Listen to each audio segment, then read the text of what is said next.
Hello friends, मैं doctor Mirza वक़ार bag आज आपके सामने अपना एक नया वीडियो लेके हाजिर हूँ।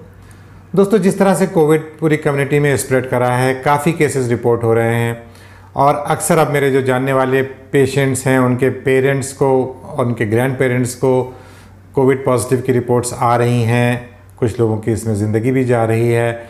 मेरी सांत्वना, सभी कंडोलेंसेस सभी उन लोगों के लिए जिन डॉक्टर्स ने अपनी ज़िंदगी इस जंग में खो दी।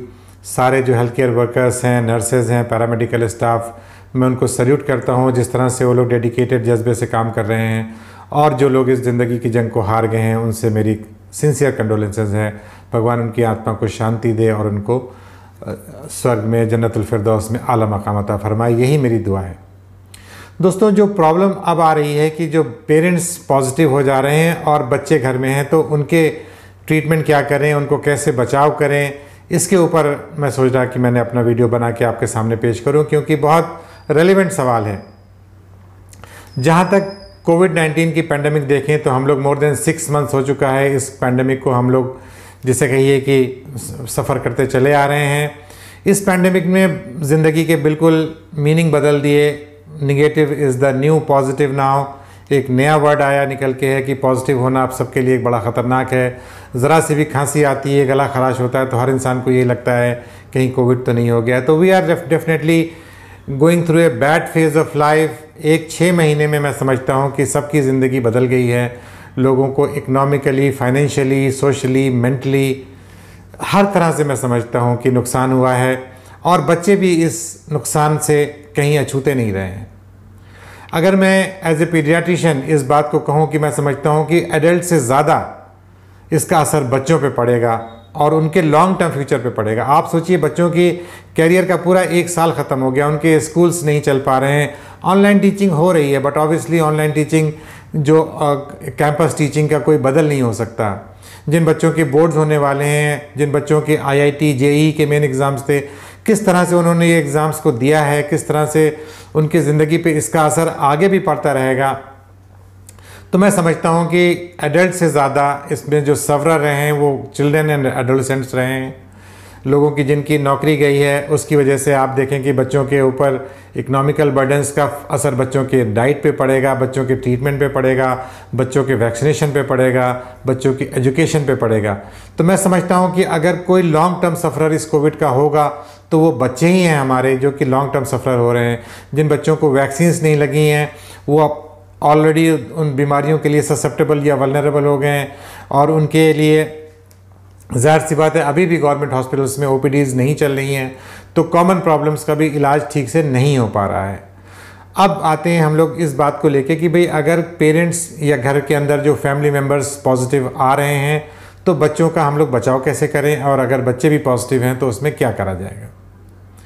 दोस्तों, एक बात तो ये बहुत अच्छी बात है कि below 12 years and above 1 year of life में केसेस कोविड के कम रिपोर्ट हुए हैं, और अगर हुए भी हैं तो माइल्डली सिम्टोमेटिक रहे हैं या मॉडरेट रहे हैं। ज़्यादा हॉस्पिटल एडमिशन्स की ज़रूरत नहीं पड़ी है। और अगर हम लोग कोविड से मॉर्टेलिटी यानी मृत्यु दर अगर बच्चों में देखें तो 0 से लेके 0.2 से 0.4% ही रही है, यानी कि ये भगवान बच्चों के साथ रहा है। और इसमें अक्सर ये देखा गया है कि अगर किसी 100 मदर्स को जिनको कोविड पॉजिटिव था उसमें सिर्फ 10 बच्चे ही प्रेगनेंसी में जो कोविड मदर्स की जो पॉजिटिव प्रेगनेंसीज थी उसमें सिर्फ 10% ट्रांसमिशन मदर टू नियोनेट देखा गया है। तो ये कहीं ना कहीं बहुत पॉजिटिव रोल रहा है भगवान का बच्चों के प्रति, और बच्चे इससे ज़्यादा इफेक्टेड नहीं हुए हैं।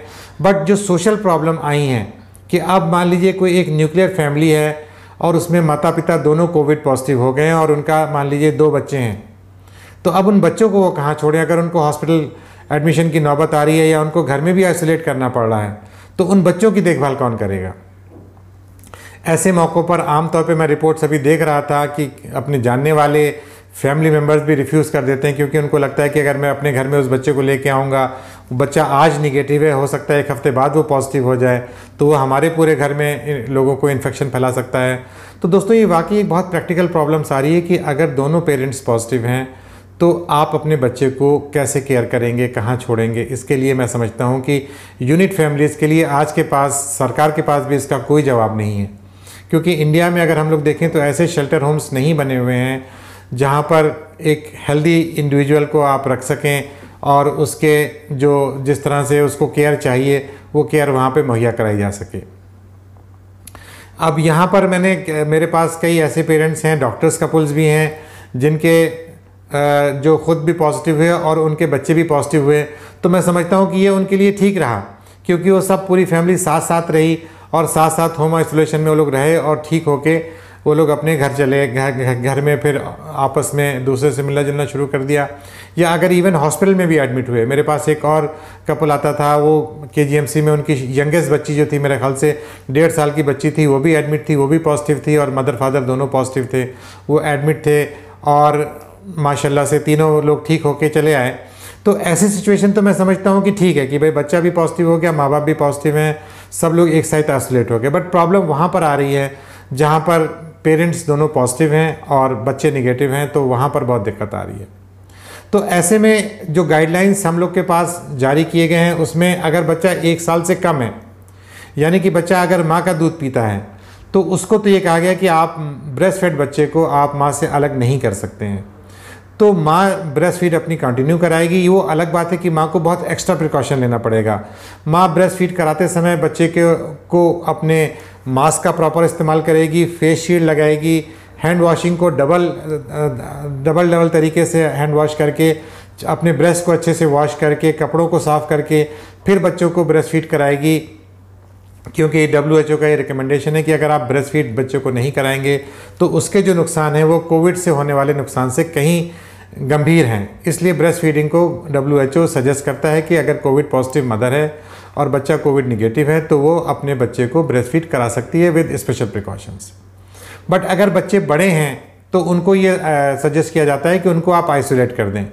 अपने बच्चे अपने चाचा, अगर आप जॉइंट फैमिली में रह रहे हैं तो वहाँ पर इतनी प्रॉब्लम नहीं आ रही है, क्योंकि वहाँ पर अगर दोनों पेरेंट्स होम आइसोलेट हो गए हैं एक कमरे में तो बच्चों को आप चाचा चाची के पास छोड़ सकते हैं विद ऑल प्रिकॉशंस। वो लोग भी एक्स्ट्रा प्रिकॉशन लेंगे, चाचा चाची या ताया ताई के साथ रह सकेंगे। और ऐसा कहा जाता है कि यूजुअली इन बच्चों को आप दादा दादी से दूर रखें। जो ग्रैंड पेरेंट्स हैं उनसे आप इन बच्चों को दूर रखें, क्योंकि grand parents immuno compromised state में हो सकते हैं और ये बच्चा एसिम्प्टोमेटिक है, निगेटिव है, but still there are very limited chances of spreading the transmission to older generations। तो इसलिए माता पिता से मेरी जो अगर पॉजिटिव हो जाएंगे तो नाना नानी के पास या दादा दादी के पास इन बच्चों को ना छोड़ें, बल्कि अगर कोई आपका जो फ्रेंड है अगर वो उस बच्चे को अपने घर पे रख ले या चाचा चाची या ताया ताई के पास रह ले तो वो मैं समझता हूँ कि एक ज़्यादा ऑप्शन बेहतर है। अब बच्चा अगर निगेटिव है और उसको फीवर आ रहा है तो आप क्या करेंगे? भाई फीवर आ रहा है तो देखिए एक चीज़ मैं बहुत आपको साफ बता दूं कि बच्चों में ट्रीटमेंट प्रोटोकॉल्स या प्रोफाइलेक्सिस के कोई क्लियर कट प्रोटोकॉल्स मेरे पास नहीं हैं। आइवरमेक्टिन जैसा कि कहा गया है कि आप 2 साल से ऊपर के बच्चों को दे सकते हैं। 2 मिलीग्राम पर किलोग्राम के हिसाब से उसकी डोज आती है, यानी कि अगर कोई 30 किलो का बच्चा है तो आप उसको 6 मिलीग्राम की टैबलेट दे सकते हैं, और अगर कोई 15 किलो का बच्चा है तो आपको उसको 6 मिलीग्राम की आधी गोली आप दे सकते हैं डे 1, डे 3 और डे 7 के ऊपर। तो ये रिकमेंडेशन बच्चों में है नहीं। अगर आप इस तरह का रिकमेंड देना चाहते हैं आइवरमेक्टिन तो आप अपने डॉक्टर से ज़रूर कंसल्ट करें और उस डॉक्टर से कंसल्ट करने के बाद ही अपने बच्चों को आइवरमेक्टिन की प्रोफाइलेक्सिस दें। वैसे तो जब आप पॉजिटिव होंगे तो CMO की तरफ से भी आपको गाइडलाइंस दी जाएंगी कि आप बाकी जो कॉन्टैक्ट्स हैं उनको कैसे फॉलो करना है, उसको आप कर सकते हैं। इसके अलावा जो हेल्दी डाइट है उसका कोई रिप्लेसमेंट नहीं है, और बच्चे को जंक फूड वगैरह आप अवॉइड करेंगे। बच्चों को विटामिन D का सप्लीमेंटेशन, विटामिन C और जिंक, ये सप्लीमेंटेशन आप रेगुलर उसको देते रहें। इसके अलावा हैंड वॉशिंग, मास्क का प्रयोग आप बच्चों में कराते रहें। तो मैं समझता हूँ कि आपका बच्चा भी एसिम्प्टोमेटिक ही रहेगा और बच्चा हेल्दी रहेगा। तो जैसा कि मैंने बताया कि बच्चों में कोई स्पेशल रिकमेंडेशन दवाओं को लेकर नहीं है। कोई डॉक्सीसाइक्लिन बच्चों में यूज़ नहीं की जाती है, तो अगर पेरेंट्स को डॉक्सीसाइक्लिन सजेस्ट की गई है CMO ऑफिस की तरफ से तो बच्चों में डॉक्सीसाइक्लिन कंट्राइंडिकेटेड है। तो मेरा बहुत स्ट्रॉन्ग इस मैसेज है कि बच्चों में डॉक्सीसाइक्लिन आप यूज़ नहीं करेंगे। बच्चों में हाइड्रोक्सीक्लोरोक्विन का भी कोई ट्रायल नहीं है। इवन बच्चों में आइवरमेक्टिन को यूज़ करा गया है, बट वो भी बहुत से लोगों को ये मानना है कि इसका कोई बहुत सिग्निफिकेंट रोल बच्चों में नहीं है। तो मेरा जो मैसेज आज के उन बच्चों के लिए है, उन पेरेंट्स के लिए है जो कि पॉजिटिव हो गए हैं कि बच्चे को आप आइसोलेट ज़रूर करें, बट उनको कोई बहुत एक्स्ट्रा मेडिकेशन देने की ज़रूरत नहीं है। आप चाहें तो कोई मेडिकेशन ना दें, सिर्फ हल्के ज़ुकाम बुखार अगर बच्चे को हो रहा है तो सिर्फ पैरासीटामोल से काम चलाएं, और जब तक आप निगेटिव नहीं होते हैं तब तक आप बच्चे से दूर रहें। बच्चे को दूसरे कमरे में दूसरे अटेंडेंट्स के साथ, उनके केयर गिवर्स के साथ रखें। इसके साथ साथ मेरी अपील CDC जो चाइल्ड वेलफेयर कमेटी से भी है कि हम लोगों को कुछ इस तरह की व्यवस्था करनी चाहिए कि जहाँ पर जो पेरेंट्स बिल्कुल अकेले हैं, यूनिट फैमिलीज़ हैं, वहाँ पर दोनों अगर पेरेंट्स पॉजिटिव हो जाते हैं तो उन बच्चों को कहाँ रखा जाए, इसकी व्यवस्था मैं समझता हूँ कि गवर्नमेंट को बनानी चाहिए। ठीक है दोस्तों, तो मैं समझता हूँ कि ये वीडियो मेरा आप लोगों के लिए यूज़फुल साबित होगा। पैनिक होने की ज़रूरत नहीं है। ये याद रखिए कि बच्चों को बहुत सीरियस बीमारी नहीं हो रही है, बट अगर उनको लक्षण होते हैं तो उनको भी एडमिट ज़रूर करवाइए और उनका टेस्ट करवाइए। बट ज़्यादातर बच्चों में ये एसिम्प्टोमेटिक ही रह रहा है और बच्चे खुशी खुशी अपने घर में अपने पेरेंट्स के साथ, अपने ग्रैंड पेरेंट्स के साथ, अगर एक पेरेंट्स पॉजिटिव हो जाता है तो वो मैं समझता हूँ कि ज़्यादा बेहतर है बजाय इसके कि दोनों पेरेंट्स पॉजिटिव हो जाएं। ठीक है दोस्तों, तो मेरे इस वीडियो को ज़्यादा से ज़्यादा लोगों में शेयर कीजिए, और अगर अभी तक आप लोगों ने मेरे चैनल को सब्सक्राइब नहीं किया है तो प्लीज़ मेरे चैनल को सब्सक्राइब कीजिए। अगले वीडियो में आपसे फिर मुलाकात होगी। Bye bye, take care, see you.